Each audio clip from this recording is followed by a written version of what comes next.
इस वीडियो में भोजन के घटक के बारे में जानकारी दी गई है।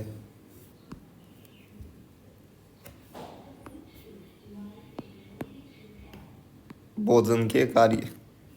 भोजन जैव प्रक्रमों के लिए ऊर्जा प्रदान करता है, नई कोशिकाओं का निर्माण करता है, भोजन क्षतिग्रस्त ऊतकों की मरम्मत करता है और भोजन शरीर के लिए आवश्यक यौगिकों के निर्माण में सहायता करता है।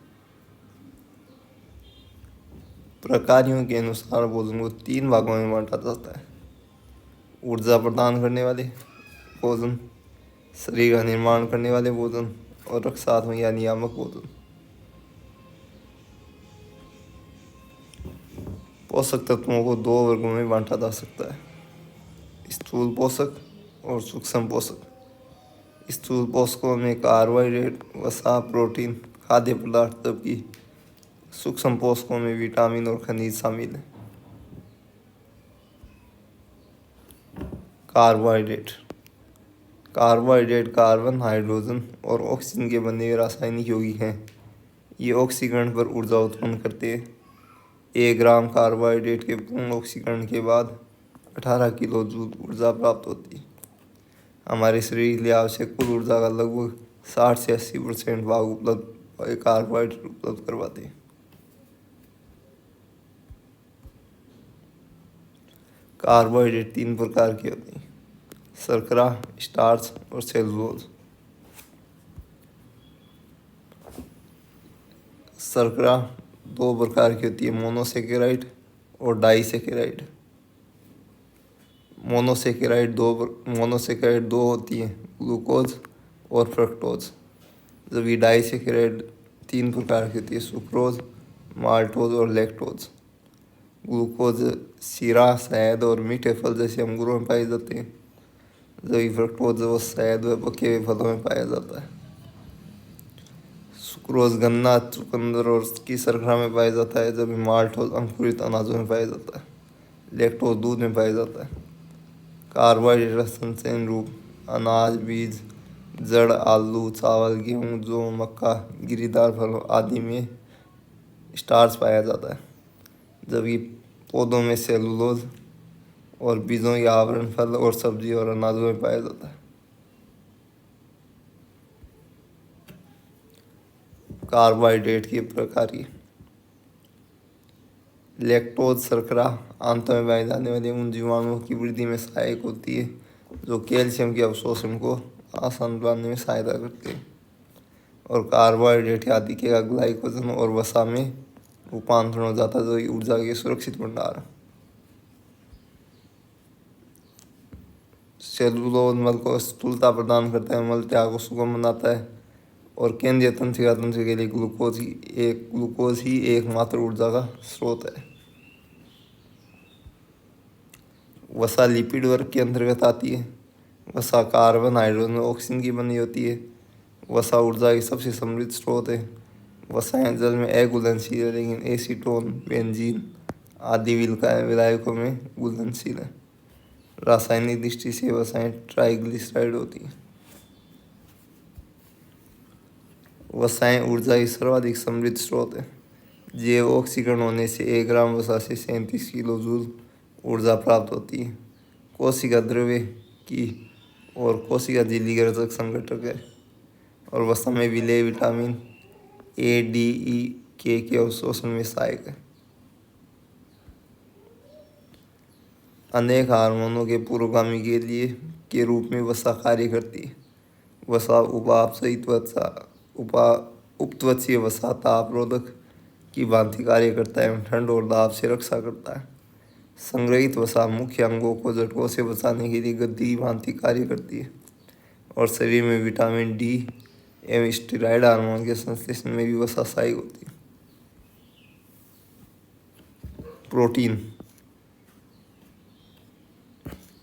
प्रोटीन अमीनो अम्लों के बने बड़े बड़े अणु होते हैं। केवल 22 विभिन्न अमीनो अम्ल होते हैं जिनकी मदद से जीवों में पाए जाने वाले लगभग समस्त प्रोटीन का निर्माण होता है। ल्यूसीन वह अमीनो अम्ल है जिसका संश्लेषण जीव शरीर में नहीं होता है। और एलानिन ऐसा अमीनो अम्ल है जो विशेषकर कार्बोहाइड्रेट से शरीर में संश्लेषित किया जा सकता है। प्रोटीन का पाचन आमाशय में और छोटी आंत में होता है, जहाँ पर अम्ल एवं एंजाइम प्रोटीनों को अमीनो अम्लों में बदल देते हैं। प्रोटीन जटिल कार्बनिक यौगिक है, जो कि कार्बन, हाइड्रोजन, ऑक्सीजन, नाइट्रोजन और कभी कभी फास्फोरस और गंधक की प्रचुर मात्रा से युक्त होती है। प्रोटीन कई एंजाइमों में पाई जाती है। ट्रिप्सिन, पेप्सिन और रेनिन एंजाइम प्रोटीन के उदाहरण हैं। परिवहन प्रोटीन है हीमोग्लोबिन। कैरोटीन बाल और नाखूनों में पाया जाता है। कोलेजन संयोजी ऊतकों में पाया जाता है और एक्टिन और मायोसिन मांसपेशियों में पाया जाता है। प्रोटीन शरीर की वृद्धि और परिवर्धन के लिए आवश्यक है। प्रोटीन शरीर के ऊतकों निर्माण और रखरखाव के लिए आवश्यक है। शरीर की मरम्मत और रखरखाव के लिए भी प्रोटीन आवश्यक है। कुछ प्रोटीन जैसे हार्मोन शरीर क्रियाकलापों का नियमन करते हैं। जैसे इंसुलिन एक हार्मोन है जो कि शरीर में ग्लूकोज के स्तर का नियमन करता है। एंटीबॉडी, एंजाइम और हार्मोनों के संश्लेषण का कार्य प्रोटीन करता है।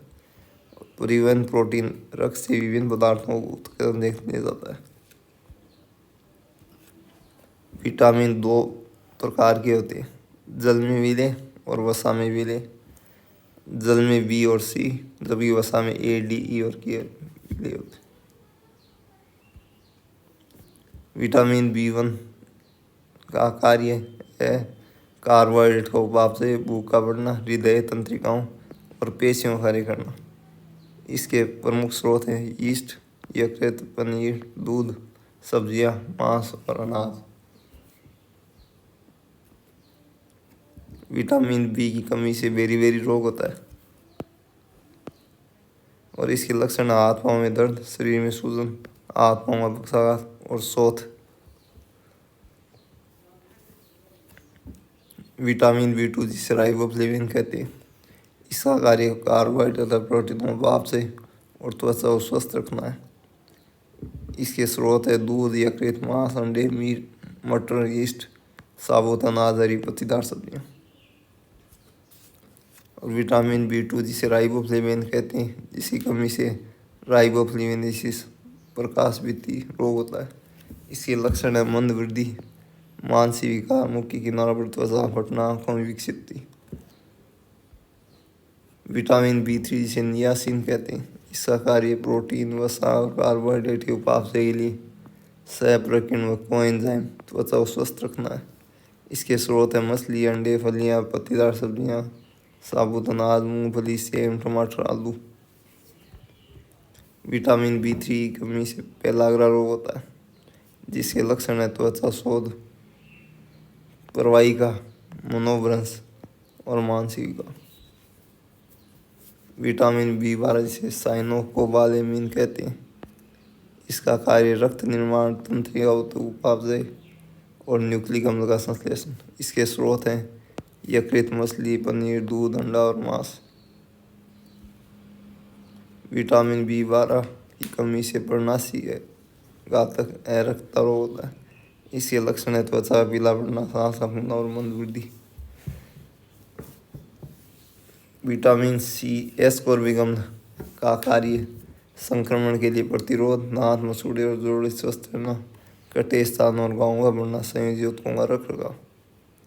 इसके स्रोत हैं आंवला, पत्ता गोभी, टमाटर, नींबू, संतरा, आम, हरी मिर्च, अमरूद, अनानास, अंकुरित चना। विटामिन C की कमी से स्कर्वी रोग हो जाता है, जिसके लक्षण है मसूड़ों से खून निकलना, गाँव मरने अधिक समय का लगना, जोड़ों में दर्द, सामान्य कमजोरी। विटामिन A रेटिनल, जिसका कार्य दृष्टि और त्वचा को ठीक बनाए रखना, दृश्य वर्णकों का संश्लेषण। और इसके स्रोत है दूध, पनीर, मक्खन, अंडे, कोड लिवर ऑयल, गाजर, आम, पपीता, पीला सीताफल, पालक, शकरकंद।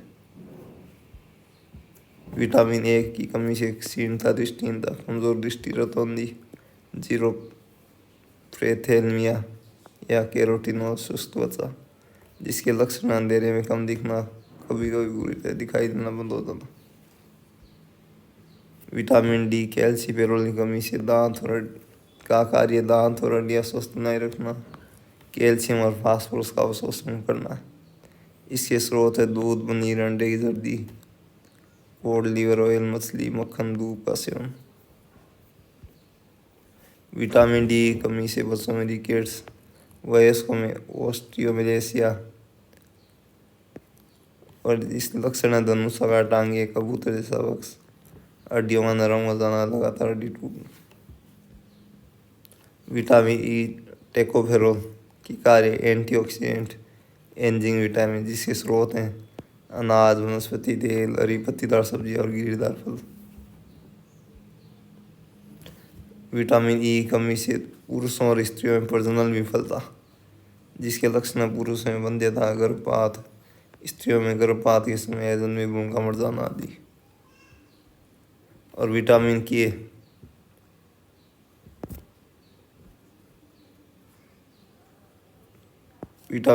के कार्य रक्त का स्कंदन और जिसके स्रोत हरी पत्तीदार सब्जियां, सोयाबीन, टमाटर। विटामिन के की कमी से दोषपूर्ण रक्त स्कंदन और रक्तस्राव, जिसका लक्षण है रक्त का थक्का देर से बनना। खनिज सूक्ष्म पोषक होते हैं, हमारे शरीर की वृद्धि और स्वास्थ्य को बनाए रखने के लिए आवश्यक है। खनिज अकार्बनिक पदार्थ जो कि लवण के रूप में पाए जाते हैं, ये हमारे शरीर को ऊर्जा प्रदान नहीं करते, लेकिन रोगों के विरुद्ध रक्षा करने के लिए आवश्यक होते हैं और शारीरिक क्रियाओं में इनकी भूमिका है। खनिज अस्थियों और दांतों के विकास के लिए अनिवार्य उदाहरण कैल्शियम और फास्फोरस।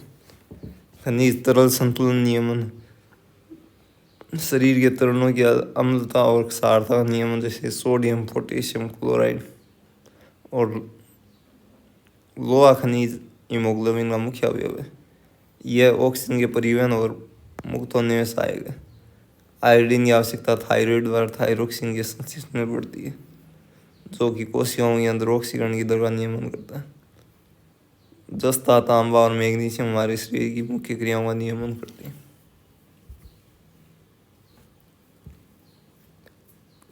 कैल्शियम खनिज हड्डियों और दांतों का बनना के लिए का कार्य करता है। यह तंत्रिका और दांतों की पेशियों के लिए आवश्यक है। इसके स्रोत दूध की उत्पाद, मछली, मांस, एम, हरी सब्जियां, ब्रोकली, टेपियोका, अनाज है। इसकी कमी से अस्थियां और दंत से रिकेट्स, ऑस्टियोमेलेसिया आदि होती। और इसके लक्षण कमजोर अस्थियां, हड्डियों का नरम पड़ जाना, विकृतियाँ, हड्डियों में दर्द, दांतों का एनिमल ज्ञानी, दंत से। लोहा खनिज का कार्य हीमोग्लोबिन का बनना, ऑक्सीजन का वाहक के रूप में कार्य करना। और इसके स्रोत है यकृत, दरी, सब्जियाँ, अंडा, पालक, मूंगफली, अनाज, गुड़। इसकी कमी से एनीमिया रोग हो जाता है। इसके लक्षण वजन घटना, चेहरा पीला पड़ना, जल्दी थक जाना और भूख न लगना। फास्फोरस का कार्य हड्डियों और दांतों का बनना और इसके स्रोत दूध, अनाज, पत्तीदार सब्जियां, गिरीदार फल और बाजरा और मांस। और इसकी कमी से अस्थियां और दंत से रिकेट्स। और इसके लक्षण हड्डियों का नरम पड़ जाना, टांगों में मुड़ाव आ जाना, कबूतरी की तरह सीना। आयोडीन का कार्य थायरोक्सिन हार्मोन का उपाप से नियंत्रण, वृद्धि तथा मानसिक क्षमता का नियंत्रण। जब इसके आहार के स्रोत आयोडीन युक्त नमक, समुद्री आहार, मछली, हरी पत्तीदार सब्जियां आदि। इसकी कमी से गोइटर या गलगंड रोग हो जाता है। इसके लक्षण अवट, गर्दन की ग्रंथियां फूल जाना, बच्चों में मानसिक विकलांगता और मानसिक बुद्धि का आस। सोडियम और पोटेशियम का कार्य शरीर में पानी की सामान्य मात्रा का रख रखाव, तंत्रिका अवयवों का संचरण में सहायक है। इसके स्रोत है नमक, मांस, मुर्गा, मछली, फल, अनाज, अंडे, दाल, आलू, दही। और इसकी कमी से उच्च रक्तदाब, सूजन, प्राश, दाब में गड़बड़ी। और इसके लक्षण गंभीर कुपोषण, उच्च रक्तदाब, थकावट, भूख न लगना और उल्टियाँ, वमन। जल हमारे आहार का महत्वपूर्ण अवयव ये शिशु के शरीर का 75% भाग और वयस्क के शरीर का 60% भाग जल से निर्मित है। जल के विभिन्न कार्य। जल खाद्य पदार्थ के परिवहन और पाचन के लिए आवश्यक है। अपशिष्टों का उत्सर्जन में सहायक है। जल शारीरिक तापमान का नियमन करता है और ये विलायक के रूप में कार्य करता है। जल की क्षतिपूर्ति निम्न प्रकार होती है। सामान्य पानी या चाय, कॉफी, दूध, फलों के रस द्वारा, फल, सब्जियों, मछली आदि के द्वारा, और शरीर में ग्लूकोज या ऑक्सीजन के उत्पाद के रूप में। और नुकसान कुछ खाद्य पदार्थ जैसे फल और वनस्पतियों में विद्यमान रेशेदार प्रभाव को कहते हैं। नुकसान आहार नहीं है, परंतु ये हमारे भोजन का मुख्य भाग है। नुकसान में सेलुलोज होता है। नुकसान से कार्यमल त्याग में सहायता प्रदान करता है। ये पाचन क्षेत्र को साफ रखता है, कब्ज नहीं होने देता है। ये शरीर में जल धारण में सहायक है। ये रक्त, शर्करा और कोलेस्ट्रॉल के अनुकूलतम स्तर को बनाए रखने में सहायता करता है। थैंक्स।